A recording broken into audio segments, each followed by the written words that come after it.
Ladies and gentlemen, welcome back to another episode of Inside the Mirror podcast. I'm your host, Kyle David. If you didn't know, now you know. Welcome back. Thanks for being with me. I'm excited today. I have an exciting guest. And as we get into it, those of you that know me will kind of know and see the connection of why this person and I are talking. But anyways, I'm just going to go right into it. This is Becca. She's with me today. And I'm not going to go into, you guys know I'm long-winded and I can talk and talk and talk and talk. So I'm going to pass it over to Becca and just let her kind of give us an intro, an origin story on who she is and what she's all about. And then we'll get into it. So first of all, Becca, thanks for being on. Thank you, Kyle. I'm so excited to be here with you today. I'm pumped. Well, yeah, let's get into it. Like I said, give us kind of the 5, 7, 10-minute, whatever you want to go with, kind of origin story of who you are and what you're all about. Yeah, so I think it's probably important to start way back. I grew up on a farm in the middle of nowhere in Kentucky, and I was homeschooled. And like many people's parents make them feel like the smartest, most brilliant, interesting person in the world. I certainly felt that way until I went to high school, when it was really the first time I was around my peers. That was when I think my experience of really feeling like an outsider started. And I think I was kind of that traditional, slightly sheltered, kid that went to college and really felt like they needed some sort of crutch or way to feel that they weren't as weird or awkward in social situations. And, that was when I found alcohol, and it did alleviate that outsider kind of feeling for me. And, it was something that I just kind of continued, I think, to subconsciously use for most of my adult life. I was always a high achiever, kind of, top performer professionally, but I think I always drank for the wrong reasons. And I honestly did not really realize that until about 5 years ago. I had some pretty tough things happen. And I always say that it seems like hard things happen in threes, but on the personal front, I kind of felt honestly like my life fell apart. And I realized during that time that I was drinking to not feel those feelings. And when I saw it, it terrified me. It wasn't the social drinking, it was the drinking alone. And I always say that it's grace that got me sober, because I did meet someone who, kind of made me see that I had other options than to just continue going on as I was. And so I decided to remove alcohol from my shelf of coping mechanisms. And I should say at that point, I was living in New York City. I'd been there about 10 years. So I was like homeschooled on a farm, and then I was like living in New York City. So kind of opposite ends of the spectrum. And I'd been working in one job for about 10 years in strategy consulting. And, when I stopped drinking, my world started to open up. I think I started to feel connection in ways I'd never felt before. I started to feel community in ways I had never felt before. And I started to imagine that there might actually be things that I could do that would bring me joy, both personally and professionally. But, at the same time, I felt quite alienated from so many experiences that had really been things I'd spent a lot of my time doing and enjoying, whether it was going to concerts or, going out with friends. And I was like, this kind of sucks. It's like, I just made one of the best decisions I've made in my entire life to, remove alcohol from my tool set.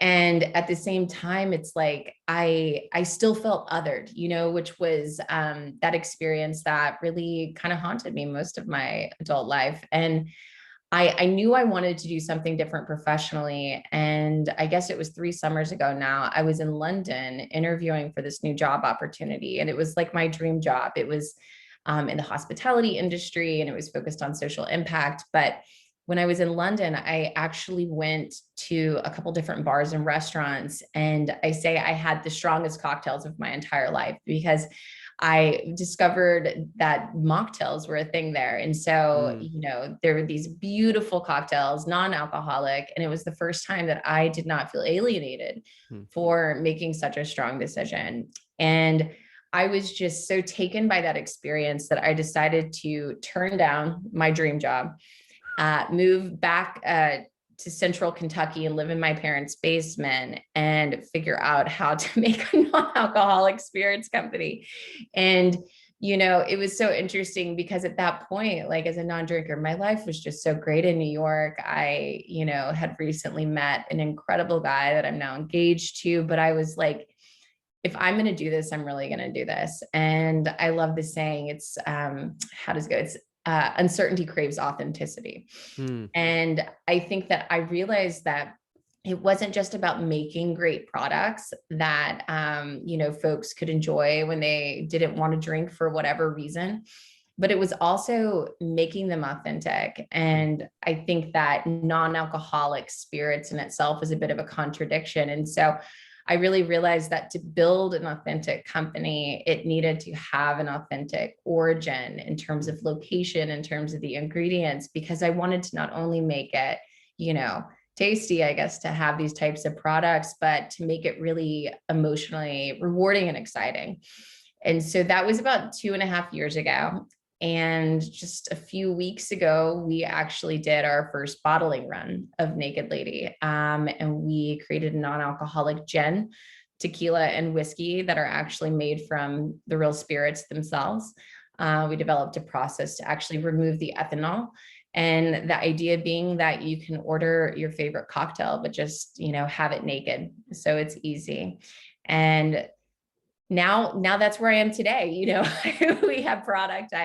I'm working with some great people, and I'm just so excited to now be able to bring this to folks and give them better options as they, think of kind of new possibilities for themselves in social settings. I love it. I love it.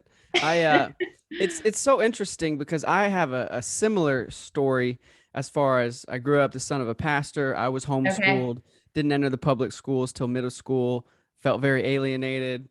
High school, ended up drinking, Yeah. developed a drinking problem. I knew I was just numbing all these things and Yeah. escaping. So it's so interesting to hear that. It encourages me though, because we're not the only ones, right? There's so many people out Oh there my with God. similar stories, right?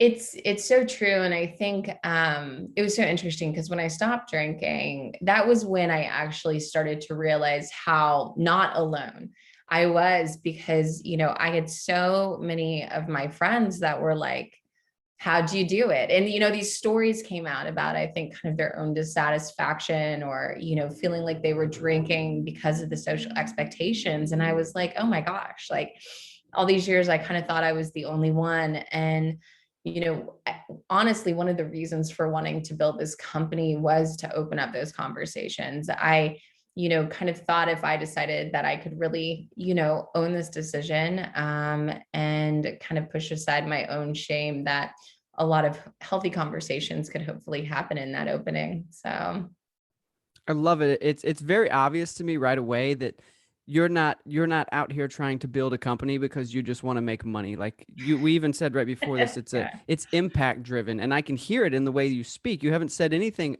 that is self-focused at all. It's I want to have these conversations. I want to bring something to other people.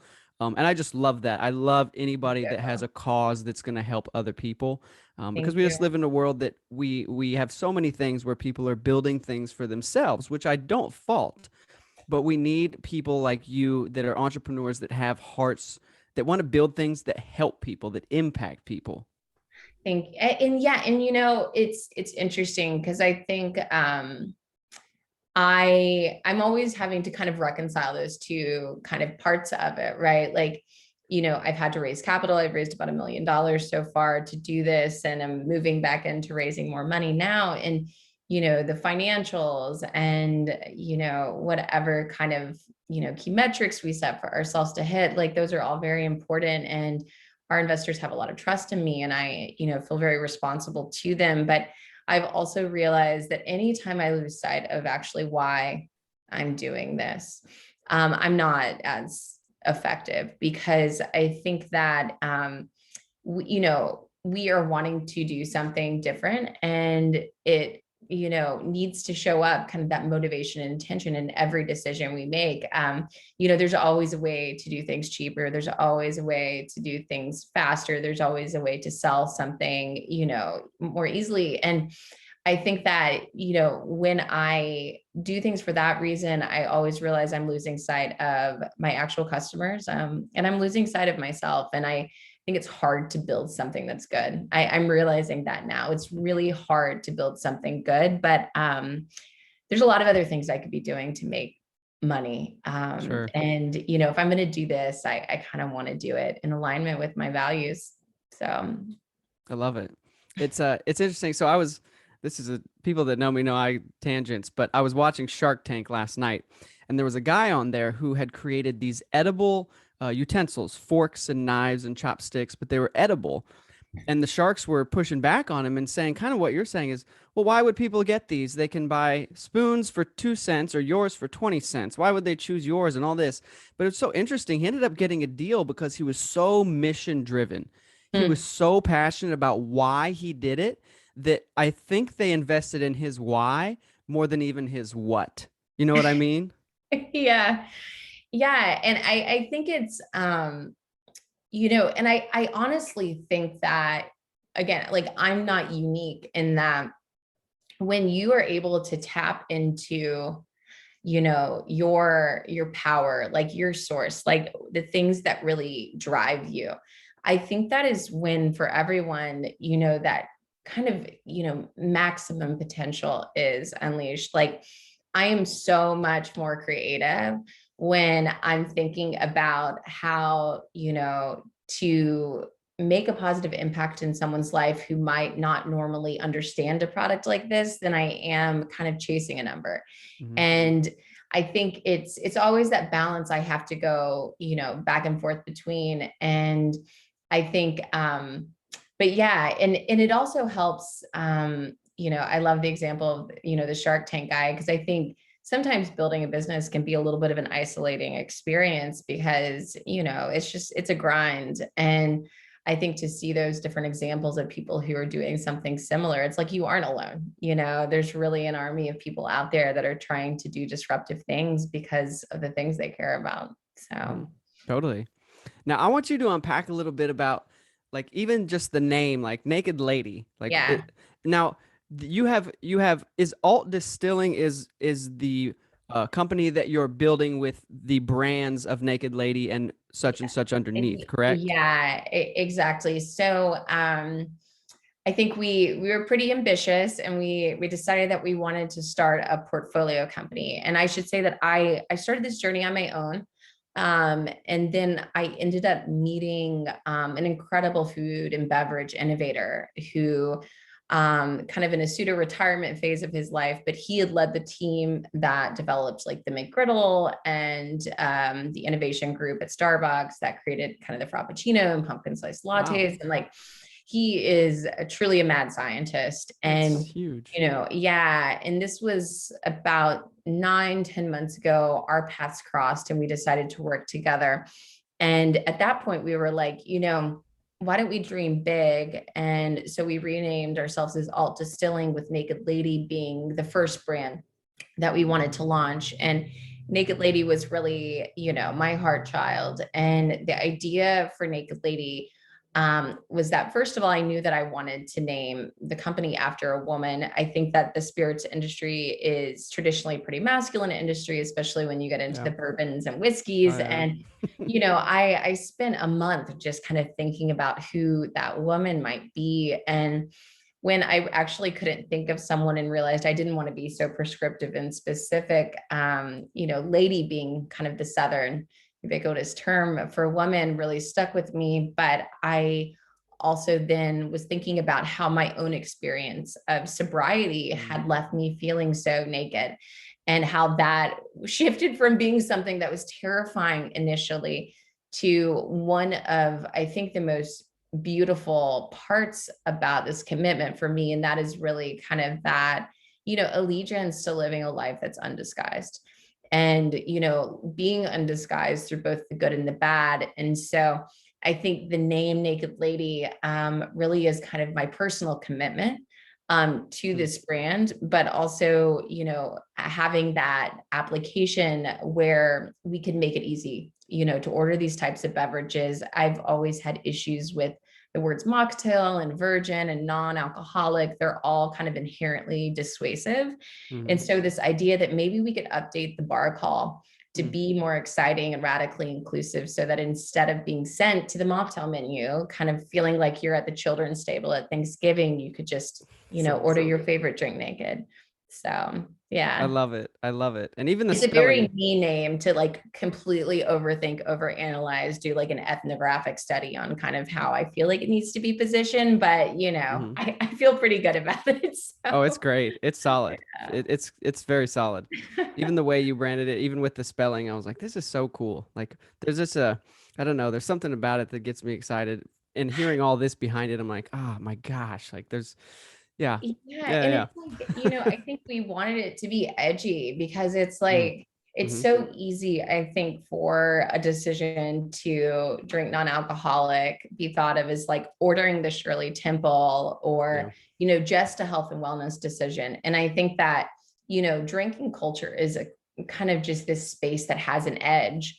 And so, for me, it's like, just because I'm drinking non-alcoholic doesn't mean that I want to live some kind of subpar diluted life. Like I still want to be doing crazy things and, be partying and all these things. I just, don't want, alcohol.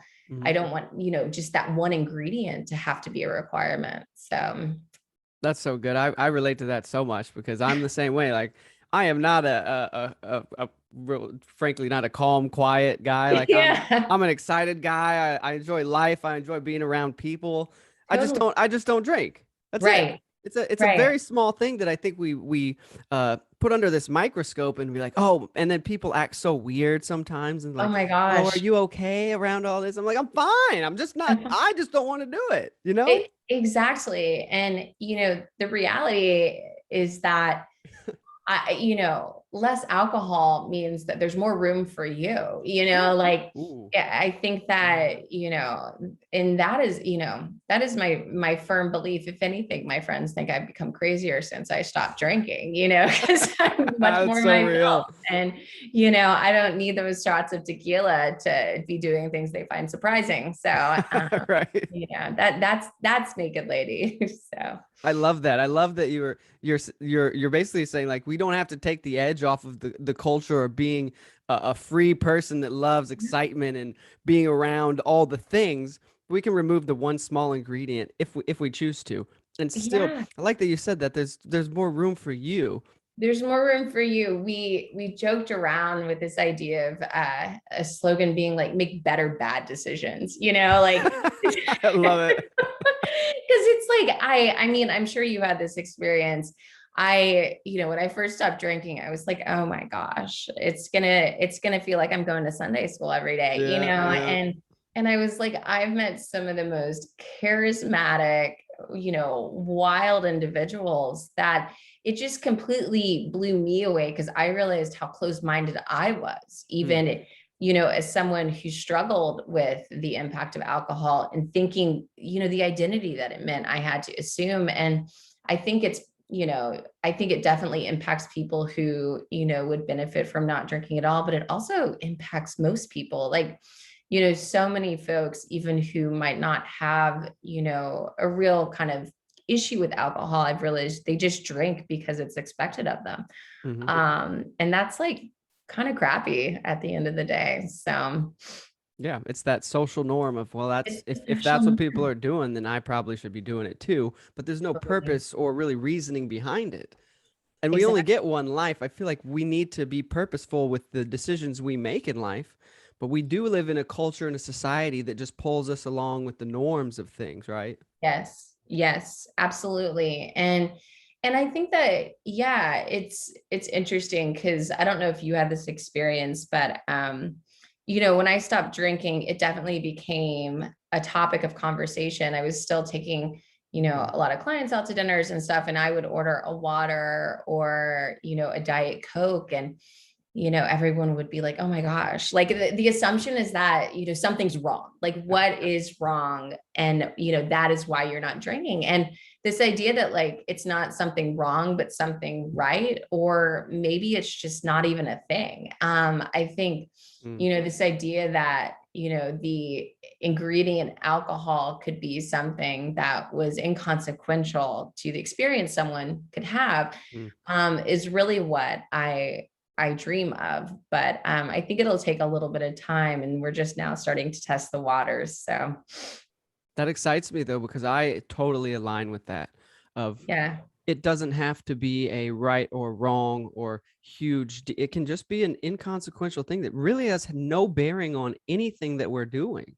And if anything, it just makes it so that you have kind of higher standards, for the people around you, yourself, and the environment you're in. I realized when I stopped drinking, the people that I continue to spend time with were just kind of, higher quality. It's like I couldn't, just do something and it be enjoyable because everyone was kind of drunk, like my standards really kind of improved around, everything. And I think the world that I feel like I live in now is just radically different than the one I did 5 years ago. And there's no booze and it's much better. So Come on.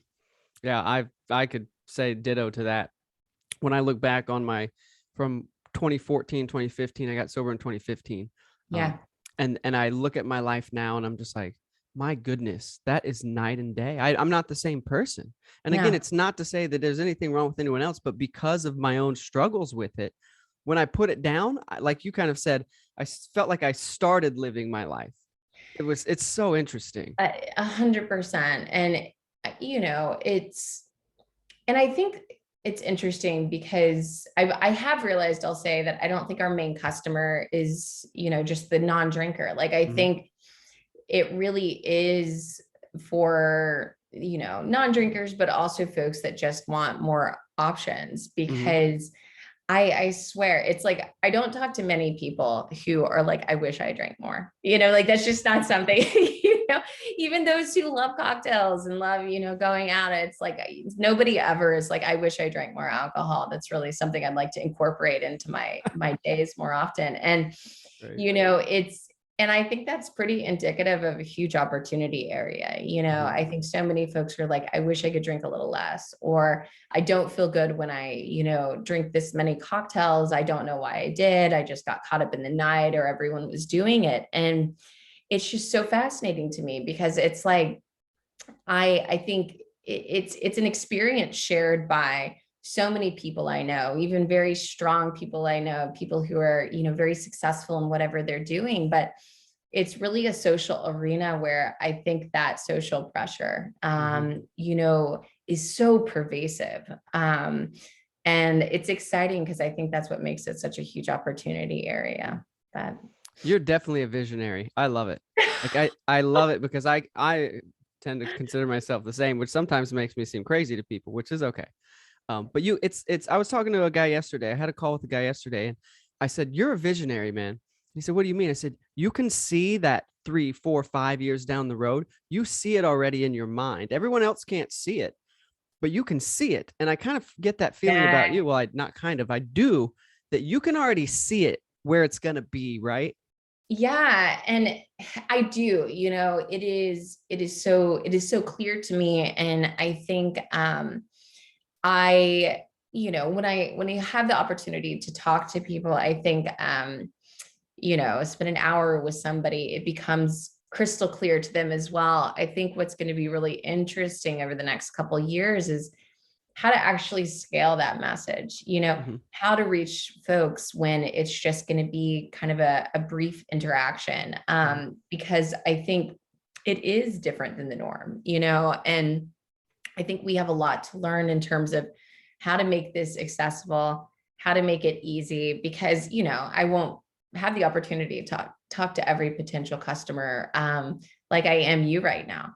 And I think because we are doing something different, we're working in a culture that isn't necessarily, built for this. So we're having to, think about new ways to reach folks, how we need to engage kind of the bartending community to understand the value in our product. It's really building a whole kind of new ecosystem around what is actually kind of a disruptive way of socializing or a disruptive way of drinking. So Totally. So yeah. as far as like on a practical level, like what is the next play for you guys? I know you said you have product now. Um, Yeah. what is kind of the play? Like you're saying, bartending. Obviously, you want to enter the bartending market and kind of get that going, but also as far as messaging on the other side to just the general public, like how are you guys kind of thinking about that? So, the cool thing about our product, which is the same case for just other non-out products as well, is that we can distribute, pretty freely. Like we can ship our product anywhere in the US. We don't have to work with these big alcohol distributors. And so it makes it a lot easier to, sell our product in different types of ways. And so for the first year, we'll definitely be selling primarily direct to consumer.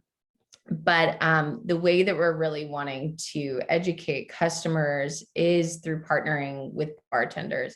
So, they really will be our greatest advocates and ambassadors, because I think it's through them being able, to make, cocktails with their product, to really highlight it, show it to consumers who might not have ever heard of this type of thing. That will be what allows them to see how it might be something that could fit, into their life. And so we're being really intentional, starting with Louisville and Nashville, of identifying kind of these groups of bartenders that we're providing kind of more educational resources and incentives to kind of be a part of our family. Mm-hmm. And we, are trying to really, this first year we are growing slow. So we are wanting to make sure that we're kind of incubating our narrative and, partnering with bars, restaurants, independent retailers that are excited about this, and that are pretty brand aligned.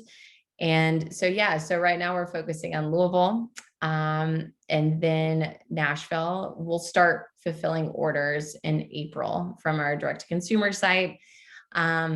And, simultaneously, we're already, thinking of potential new products that we want to do. We have a couple ready to drink cocktails that we're working on right now.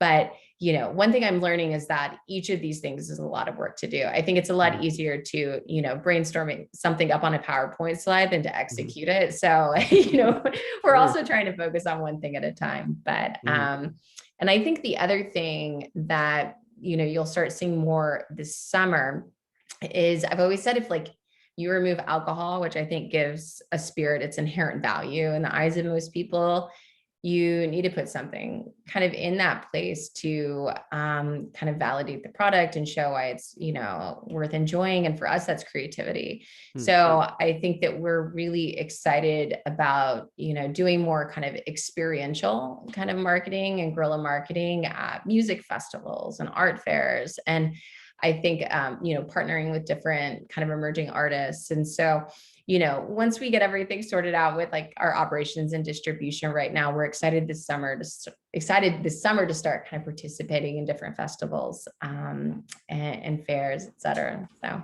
Awesome. I think that's a yes, it's disruptive. That word disruptive keeps coming to mind, and you even mentioned it.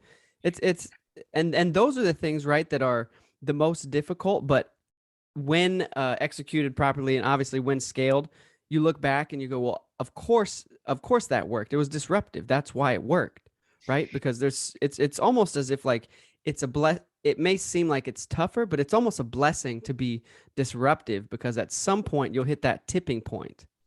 yeah, and I think, it also just requires you to kind of put your ego aside, which has been, an experience, I've had through this entire journey, because I think, when you're doing something completely different, it is more difficult to make a case for it, because you're saying based on your experience or your intuition, and it doesn't always work, So I think I've had to really kind of reconceptualize failure for myself, because I think I've always been a very achievement oriented person, and it's like it's only a failure if we don't learn from it. So I think we've really been trying to figure out how, with each new thing we test, how it can be a learning, experience for us, as opposed to it just being, this didn't work, we'll never do that again. It's like, how can we build on that to maybe have, a more effective interaction with our customer next time? Like, I mean, it's just so funny. I'll give you an example. This is the only thing I think about these days. And, my fiance has brought that to my attention and I'm working on that right now. But, it's funny because I think over the last few months, I almost forgot that this is still kind of a new category of product and that it's not something that everybody already knows about. And last week I was giving a talk at a university at this conference, and we were also doing a tasting for all the attendees, and there were about 175 women there that were all professionals. And in my mind, it was, everyone already knows about this category. And if anything, they're deciding between our product and one of the other, products in the space. Mm-hmm. And I am not kidding you, like 95% of these, successful professional women in their, 30s, 40s, 50s had just never heard of non-alcoholic spirits. And I think it was so interesting because I kind of approached that tasting and those interactions as though I was trying to demonstrate why our product, was the one to choose, as opposed to like why this category was even something worth considering in the first place. And it's only through those experiences that I'm learning, where our customers are at and what they need to understand this. Like, I think I thought I was going to launch this brand and it'd be like super abstract and very vibey. And I'm like, we need to first explain to people what this is and how to use it and why it's important. And, so, it's constant trial and error and learning and constantly adjusting, but I think we're getting there. So I love it. The learnings are how you're going to succeed anyways, right? I was talking with someone the other day about running straight into a wall with our vision and our mission. And then as soon as we hit the wall, we pivot and we go to the next thing. Cause that's where we learned, okay, that didn't work, next. yes. Right. But it's interesting that you say that, because I agree with you as someone who doesn't drink. I've heard of non-alcoholic things a few times. Like I heard of Texas Select, the beer. And I really haven't heard of anything else. I think I've seen maybe something in passing, Right. but honestly, I've really had no, it's something that really intrigues me and interests me, because I want that. Right. It's fulfilling the pain point for me of like, well, yeah, I'd love to have a non-alcoholic, like old fashioned, right? Yeah. Like I'd love to sip on a gin and tonic and not be drunk, but I'd love to sip on one, but I never thought there was something for me. So that gets me excited, because, and the sober community, there's millions of people out there that would love to have a replacement, but they don't think there is one. Totally. And I think it's interesting because my chairman of my board, he's a non-drinker as well. And I think we have an interesting mix of like investors, advisors, that are either, moderate drinkers or don't drink at all. And one thing, that we always are talking about is the sober community. And I think, you probably, know this better than anyone, that like every non-drinker is different, like I have found that I'm one of those individuals that still feels comfortable going to bars, being around people that are drinking. But then, I, know just as many people that for them, being in a bar setting or even being around something that looks or seems like alcohol could be triggering. And so I think I'm grateful to have that awareness, because I think it is my responsibility to make sure that folks know that, they need to make a person,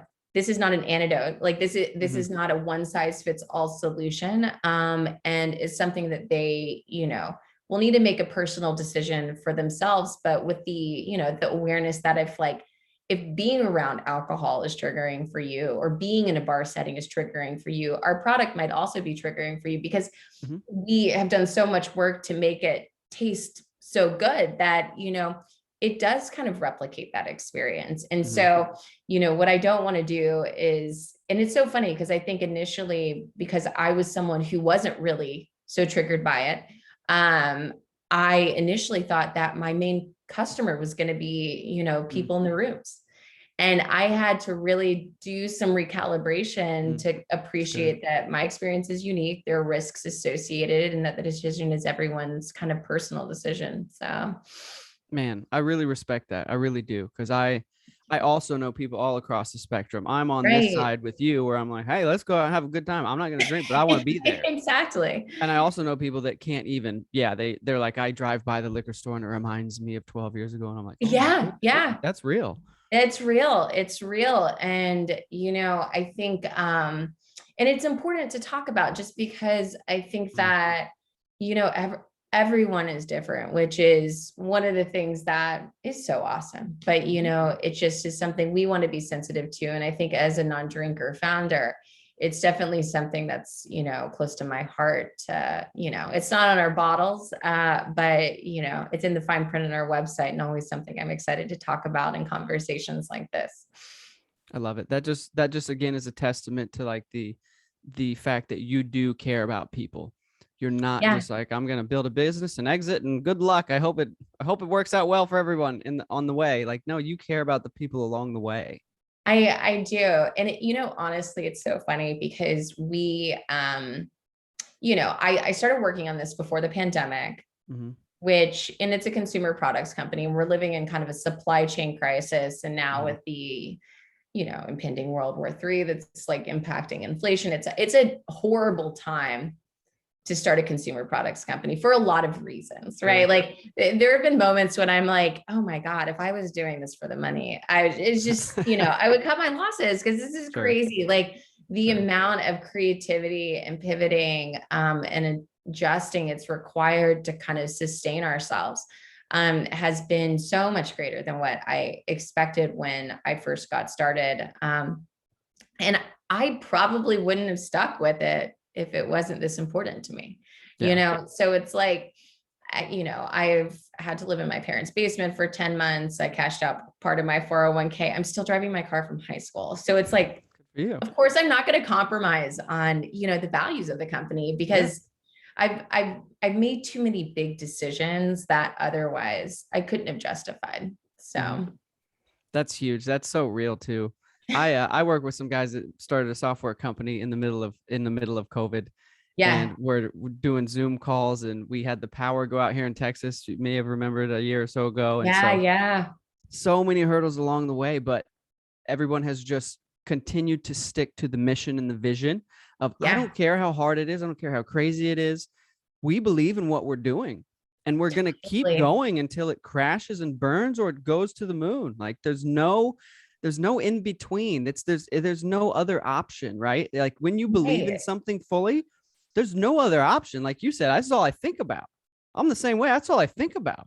Exactly. And it's like and I think it's so funny. I always, on the days that I get really, down and out on myself, when I'm like, oh my God, how am I gonna, our glass, for example, like some of our glass comes from the Ukraine. We found this out Mm, last week. And I was like, mm, that's so sad. It's so sad. It's such close kind of proximity to, the horrible things that are happening. But it mhm, also is a big challenge for us to navigate. And I, realized that if I, I was almost realizing like the privileged place I was in, that these were the mm, types of things I was even navigating right mm. now. Like a year ago, That's so living with real. my parents, living off my credit cards, wanting to find like a single person to believe in this idea, and now I'm, thinking like, what is my runway? How do I make sure this is a good experience for my 3 employees? Like, I think it's easy to take for granted the growth Mhm. because we're sometimes just so focused on this moment and the problems and the things we wish that were easier about it. And Yeah. I'm like, no, no, Becca, check Yeah. yourself, check Yeah. yourself, and I'm saying it out loud because I had one of those weeks where I was like, all I have is problems, and I think I woke up today and I was like, those problems are the reflection of the growth and the commitment and the progress. Those problems are a privilege in a way. Mhm. And I'm saying it to you because I need an attitude check this week. So That's a great perspective. I've heard some people say I'm so bad at directly quoting people, but I heard somebody say not that long ago that when you wake up with a ton of problems, you should be grateful because that means your business hasn't boomed yet. It hasn't crashed yet. You still have It a business to have problems with, you know? Exactly. Come on. Exactly. And, a lot of these problems are of my own making, because there's certain ways I want to do something, and there's certain things I won't compromise on. Like I want to make sure that I can pay my employees like a real living wage. Like I want to make sure that I can, make it an environment where there's all these things I care about, and a lot of things I'm not going to compromise on. And that means that this is a little tricky, because I think it's disruptive in many ways beyond just the product. But I don't think I'd feel good building something that was just kind of a copy paste of a lot of things I see. So yeah, because you're a true visionary, and there's no way you could just fake it till you make it. That's not in you. Visionary or pain in the butt, depends on who you ask. There's a little bit of both in the visionary. A little bit of both. I think you have to be a little bit of both, right? Oh yeah, you got to be a pain in the butt to be a visionary. But I love that. Like I think as long as, and we talk about this a lot where I'm at, is that as long as we keep the mission and the people front of mind, the people that we're bringing on to help build this with us, those are the two things that matter the most. And we have to continue to cast vision for those people so that they remember, like, hey, we're not just up here. It's not just us. It's you. It's us. It's all of us, right? Like we're on this together. And when you inspire people, they're not going anywhere. When people know they're part of something and you care about them, they're never leaving you. They're just not. No, it's so true. I think that's one of the transitions I'm going through. I was pretty much working on this on my own until January. And, I've hired two people. One is this, incredible former kind of sales executive in the industry, and the other is my sister. And, both of these are strong, fierce women. And I'm held so accountable by them. Because, my sister, she's my younger sister. If she sees me being meek or, anything like that, she checks me. She's like, I know who you are and you're making excuses. Like, and so I feel like, I'm going through this process of, now having this new accountability, but also, having to really develop trust with people, because I think I've held this like so close to my heart for 2 years. And it's gotten to the point where it is absolutely more than one person's job. It's probably like 12 people's job, and we have 3 of us. But, my grip is tight. And I over the past 2 months, I've had to like slowly kind of release my grip and, allow myself to build trust with these people around me who are also invested. And that is definitely a learning process, where I don't just like swoop in when it isn't immediately, what I think it should be, because I think the reality is like this company will be much better if it isn't only my vision, and I have to tell myself that every single day, because we're kind of in this place where, Naked Lady was very much inspired by me and my experience, but it isn't me. I am Becca, and Naked Lady is a company, and those two things are different, and they should be different. And I think that now it's like, it's starting to take a bit of a life of its own. And that is a little bit scary when it's been your baby for a couple of years. And I'm going through the discomfort of watching it grow. And I think, the idea is that someday I can set it free, right? So I need to get very comfortable with each little finger that's like pried off my vision, And it'll come. It's a process. Everything in life is a process. Yeah. We'll wrap up here in a second, but I know something that always has been encouraging to me is I'm a controller too. When I have anything, whether it's my health or what I'm drinking in my tea, like I'm very specific about this is how everything must be done.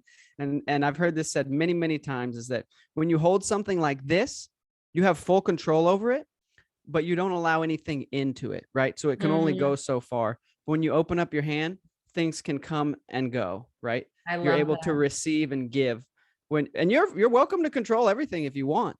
But you'll never be able to receive with your hand closed. You can only receive with your hand open. And I always remember that. I'm like, man, that's so good. That's not an original quote. No, but that's so great. That's so great. I will remember that. It is very much where I'm at right now. I'm like trying to hold my hand open as my palm is shaking, you know? So it's beautiful. Well, thank you for sharing everything. Thanks for being on here. I'm very encouraged by you. I don't know you other than this 45 minutes that we've had, but I can tell you I fully believe in what you're doing because I see the vision and I believe in it. And not just as a product, but I think when you have a vision and you can see someone's vision, it doesn't matter. Like you'll figure out the X's and the O's and all those things. But I see it in you. I have no doubt that you're going to be highly successful. And so I'm excited for what's coming for you. I really am. Thank you. That means so much. And this has been a great conversation. So I really appreciate you holding the space. Yeah, absolutely. My last question is just like you said, you're doing an April launch. Is that correct? So we've done our soft launch. Yeah. Oh, and okay. You can find us, on Instagram. It is, NKD LDY. And there you'll also find a link to our site, which is drinknakedlady.com. And we're doing pre-sales now. And yeah, apparently the product tastes great. Everyone's saying, and I agree. I've just had a lot of it, so. Yeah. If anyone needs to believe in it, it's you. Exactly. But I'm so excited for people to try this. I think it's going to rock a lot of people's worlds. So I'm super pumped. Well, anybody listening, watching, Naked Lady, NKDL. Spell it for me, please. NKD LDY. Naked Lady without the vowels. Yeah. Okay. Sometimes the brain has a little bit of a oof. Well, go get some Naked Lady. Can we order it now? If I want to go get some now, I can order it. You can. Oh, come on. Okay. Yeah, Cool. I'm going to get some. Okay. Will you see my order come through? I will. Okay, and I think that what I can do is even send over a discount code for your listeners for their first purchase. So okay, great. Yeah. Awesome. Well, hey, thanks for taking the time. I'm pumped to watch you and see your journey, and it'll be interesting to look back on this and be like, I talked to that lady way back in the day when it was not huge. So, yeah, exactly. It's gonna be huge. Awesome. Well, thanks again, Becca. I wish you all the best and the most success. If you ever need anything, reach out. Okay. I appreciate it. It's good to know you. So Absolutely. All right. Have a good weekend. All right. You too. Bye-bye.